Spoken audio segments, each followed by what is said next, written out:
Hey guys, happy Wednesday. I feel like I'm a little bit lopsided. Well, this is just a classic case of you get what you paid for, because my little desktop tripod here is, and it wasn't very expensive, and now I'm seeing why.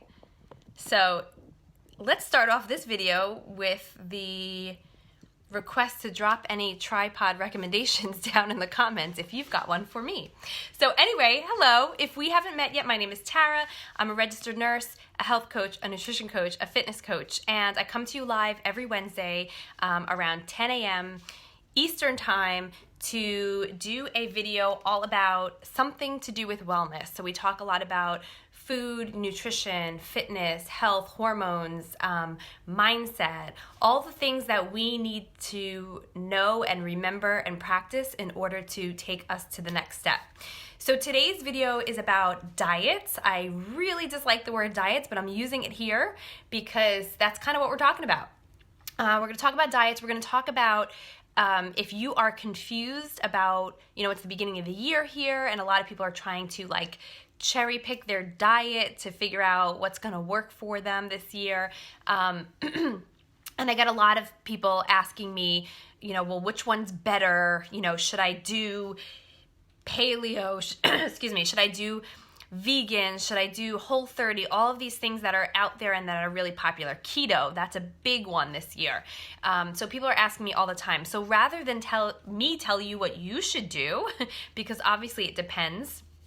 It depends on what you like. It depends on what your body needs. It depends on what your goals are. It depends on how long you want to be on so-called diet.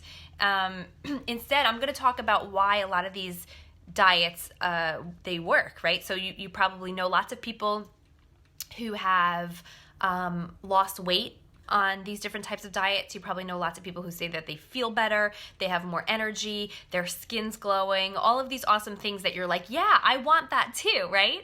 But then you might realize that when you go on said diet, you don't get the same results, or it doesn't happen as quick, or you're hangry all the time and you need to, throw in the towel quickly, or whatever. So it's just not working for you. So let's talk about some things that you can do without having to put a diet label on yourself, that a lot of these diets all have in common, so that regardless of whether you want to do nothing in particular, or you want to do vegan or paleo or keto or Whole30, these things will all kind of fit into all of those different buckets, all right? So thing number one is to reduce or eliminate sugar, added sugar, refined sugar, whatever you want to call it.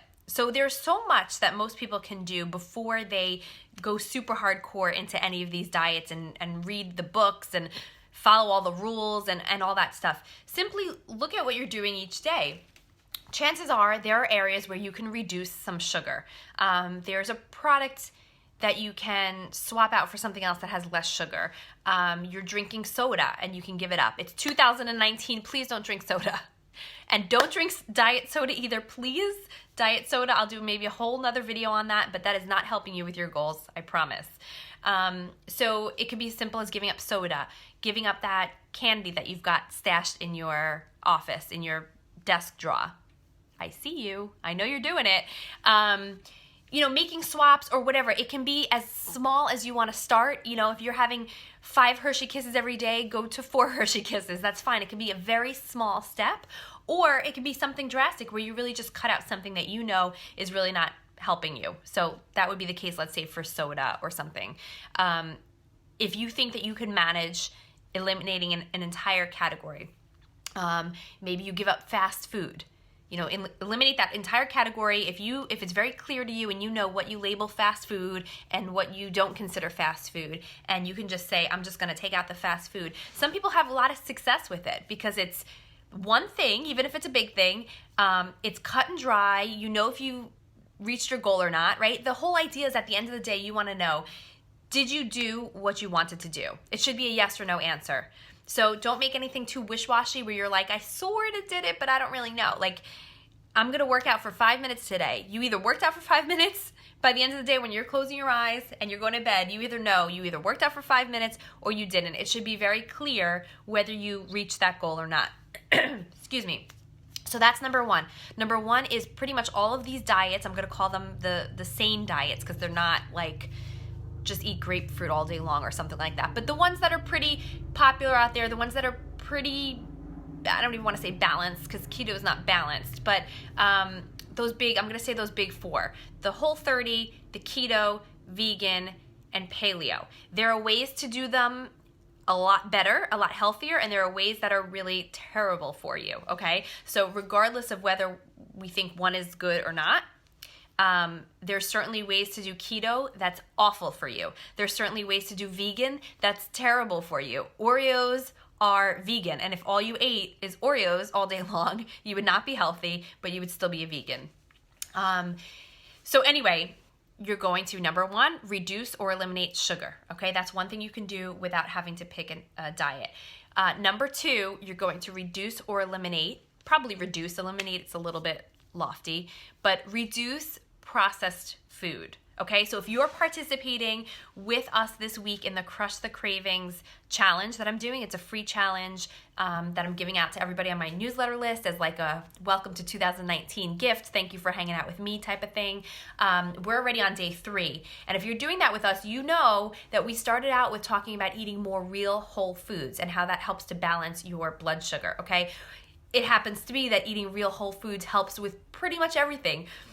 Weight loss, reducing inflammation, having more energy, anything, like pretty much all your health goals, we would get that much healthier if we could reduce the processed foods and replace them with real whole foods. So just in case you don't know what I'm talking about, real whole foods are the things that don't have ingredient labels, or if they have an ingredient label, it's just like the one thing on the ingredient label. So let's say you buy a bag of raw cashews and it'll probably have a label and it'll say ingredients, raw cashews.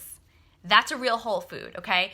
Of course, there is like some blurry lines there. There's always gray areas. So for example, for the Crush the Cravings challenge, I told everybody that some minimally processed foods is fine, okay? So for our purposes, if you're using, let's say, an olive oil, it's not the whole foods of the olives, but I'm saying it's fine to have olive oil. The only ingredient is the oil from olives. Frozen vegetables, those are technically processed, right? But if you're just eating like a bag of organic frozen vegetables that you're sauteing, you're making a stir fry or whatever you're doing with them, we're gonna consider that a whole food too. So again, it's not, probably the easiest way to do that is to think of everything along a spectrum. So I think one of the biggest mistakes that we make with pretty much everything in life is that we want to label or classify or put things into a bucket, when really if we looked at things as more being on a spectrum, it would make a lot more sense. You're not healthy or not healthy, you're somewhere on the spectrum. You don't have inflammation or don't have inflammation, you're on the spectrum. You're not eating terribly or eating wonderfully. Where are you on that spectrum? And can you bump yourself a little bit closer to, you know, the healthy side? So that is number 2. Try to replace a lot of the processed stuff, the things that have tons of ingredients in them, and replace it with something that has less ingredients. Replace it with something that you can recognize all of the ingredients in it. So if you look at your crackers, whatever crackers you have in your pantry, if the ingredient list is like this, try to find a better alternative.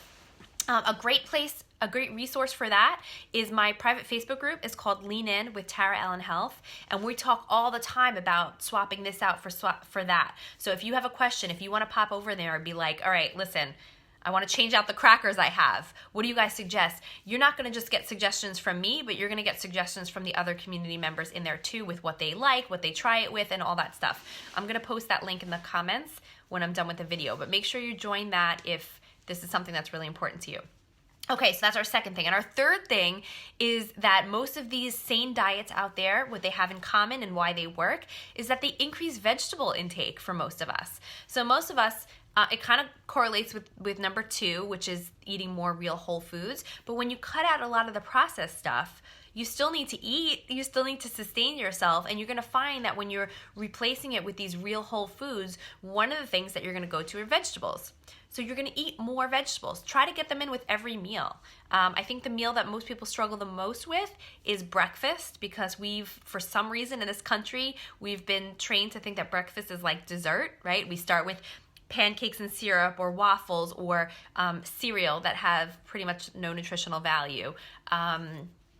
Even when we do our oatmeal, a lot of times we add brown sugar and, you know, raisins and all kinds of things. It's pretty much just the carb on top of the carb on top of the carb. There's very little protein, there's very little healthy fats, there's very little vegetables. So can you start your day with some sort of vegetables, either in an omelet or a smoothie even? So there's other things, you know, other ways to get it in. So if you can focus on getting vegetables at each of your 3 meals, then for most people, that's already going to be a step in the right direction. Okay, so real quickly, the thing that most of these same diets that are out there have in common, and 3 of the reasons that they work for a lot of people, is that they reduce sugar, they reduce processed foods and add real whole foods, and they increase your vegetable intake. The vegetables increase your fiber, make you feel full, give you lots of extra vitamins and minerals, improve your energy, take down your inflammation. There's so much that it does. So if you can just focus on one or even eventually all 3 of those areas, you can make your improvements, lose the weight, decrease the inflammation, all the things that you want to focus on for 2019. You can do those things without having to join one of the diet camps. You don't have to label yourself paleo, vegan, keto, I'm doing a Whole30, whatever. It's fine if that's what's going to give you the motivation, but if you're out there and you're confused and you're like, well, I kind of like a little bit of what the paleo community is talking about, but I also really want to do more plant-based vegan stuff, you can do all of that. So by the way, for anyone that's curious, if you are, you didn't ask, but I'm going to tell you, I kind of live in between a lot of that. I'm not exactly paleo, but most of my meals are paleo or paleo-ish, and I'm not exactly vegan, but most of my meals are vegan or vegan-ish. So I do have eggs, but I don't do meat or dairy or fish, and it's not just for health reasons for that. I've been a vegetarian since the age of 8 because it's just the meat and the fish, it just grosses me out. I ate tons and tons and tons of cheese and dairy though from that point forward until I realized that I just couldn't do dairy anymore, like in the last 3 years. So now I'm dairy-free, gluten-free. I do a lot of paleo or paleo-ish stuff. I do a lot of vegan-ish stuff. So that's sort of where I landed. But you don't have to take 100% of any of these things in order for it to work for you. I believe that everybody's individualized and you need to listen to your own body. But if you can do those 3 things or work towards at least one of those 3 things at a time, you will be able to improve your health without having to get scared of the labels of the different diets. All right, I hope this was helpful. Please join us in the Lean In with Tara Allen Health group. We can talk more about this. We could talk about swaps and things to do, and plus all of my recipes in there are healthified, paleo or paleo-ish, plant-based I call them, but plant-based, they're vegan or vegan-ish, a lot of them too. So I hope to see you in there, and I will see you guys all in the next video. Have a wonderful day. Bye.